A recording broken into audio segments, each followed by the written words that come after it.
What are you most excited about? Yeah, I'm excited about the new iPhone 17 Pro line. Personally, I think that the new design on the back looks pretty cool.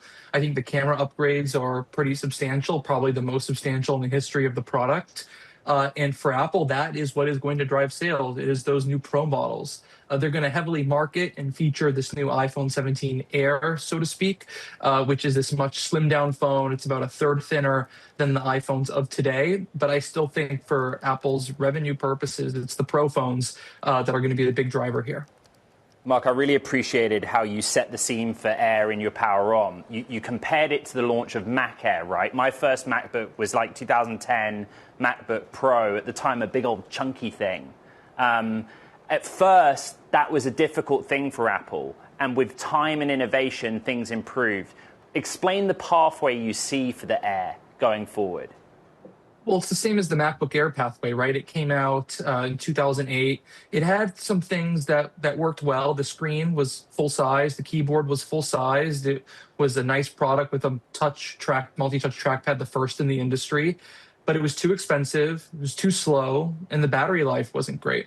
The iPhone Air is going to be very similar. It's going to have a breakthrough design with its thinness. It's going to have great flagship features like a 6.6-inch screen with 120 hertz refresh rate. But it's going to have limitations on its camera and its battery.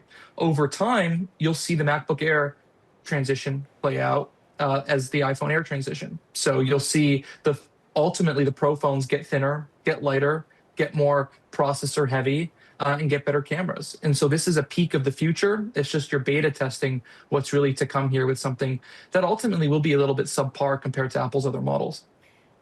Many would say perhaps all of this so-called innovation, it really is innovative, but compare it to foldable phones and compare it to generative AI use cases at Google and competitors.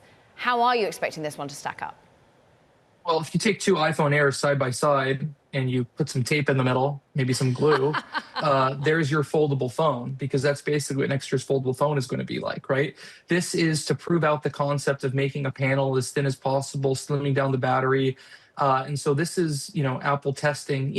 Apple has much higher volumes than any of these other companies that have foldable phones that we've been talking about, right? And so they kind of need to test these things in the wild. They need to test their manufacturing capabilities. They need to engineer these things earlier on to make sure when they do release a foldable next year, it's at that Apple quality level. And Apple, at the end of the day, is a hardware company, and they're doubling down on what they're good at and how they make their money. And so this is going to be primarily a hardware showcase. You're not going to see a whole lot of new AI features. Right. They may refer to things as AI, but ultimately this is about the products.